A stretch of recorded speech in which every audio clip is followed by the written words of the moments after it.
Nagbukas na ang chapter 411 sa eksena kung saan kinausap ni Waltz de Melco si Benjamin tungkol sa magiging proseso ng libing ni Prince Halkenberg. Alas 8 pa lamang ito ng umaga sa ika-12 araw ng biyahe ng Black Whale. Kaya isa itong flashback dahil sa chapter 410 ay alauna na ng hapon.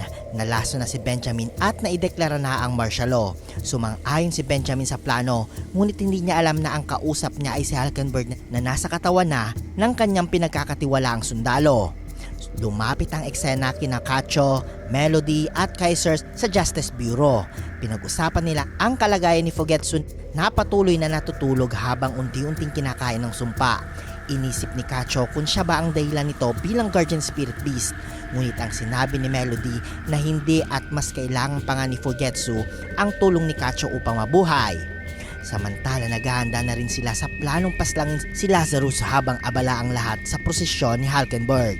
Sa silid naman ni Camilla, ipinakita si Sarahel na nagkunwaring isang katulong matapos baguhin ang kanyang anyo.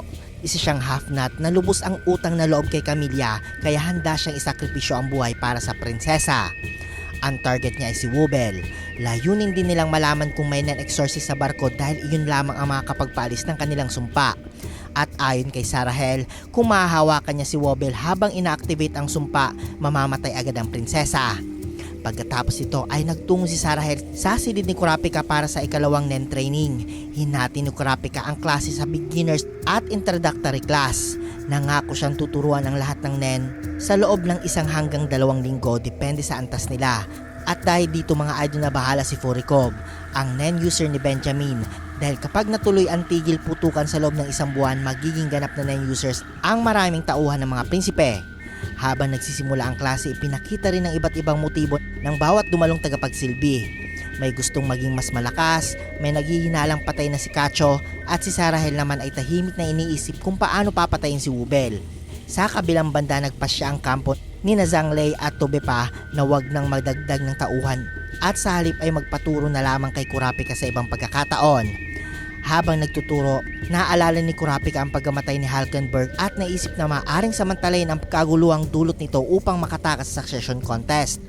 Ngunit alam niyang mas magiging mapanganib ngayon ang mga natitirang prinsipe. Maya-maya ay humiling si Slaka na sumali rin sa NEN training at hayagang inamin na isa siyang tauhan ng ikalawang reyna. Bagay na ikinagulat ng lahat dahil para na rin niyang inamin na isa siyang espiya. Sa huling bahagi ng kabanata, ibinahagi ni Kurapika ang pinakamalaking sikreto tungkol sa succession contest.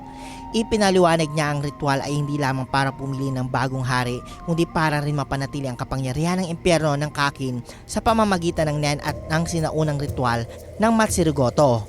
Binubuo ito ng 4 na yugto mga idol: pagdarasal, pag-aalay ng mga kadugo, pagpapatahimik sa mga namatay at paggamit ng naipong kapangyarihan sa pamumuno.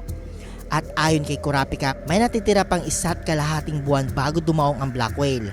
At sa araw ng pagdating nito ay dapat ay iisa na lamang ang natitirang prinsipe. Gayunpaman ipinaliwanag niyang hindi sa pilitang kailangan mapatayan ang lahat. Posibleng mabuhay ang higit sa isang prinsipe, ngunit kapalit nito ay mawawala ang kapangyarihan. Kailangan upang mamuno sa Kakin. At dahil dito mga idol, lalo lamang mahihikayat ang malalakas na prinsipe na agad ubusin ng kanilang mga kapatid. At bago pa matapos ang kabanata, naglabas pa ng isang nakakagulat na pahayag si Kurapika. Sinabi niyang si Prinsesa Wubel ay maaaring kwalipikadong lumahok sa succession contest. Hindi pa malinaw kung bakit, pero maaaring dahil hindi siya tunay na anak ng hari. Masyado pa siyang bata upang maisagawa ang seed urn ceremony. O baka naman sinasadya lamang ni Kurapika na iligaw ang lahat upang maprotekta ng prinsesa. Nagtapos ang chapter sa eksenang mahimbing na natulog si Wubel habang nakatalikod sa kanya ang kanyang ina na si Reyna Oito, na tila nagpapahiwatig na may mas malalim pang lihim na hindi pa natin nalalaman.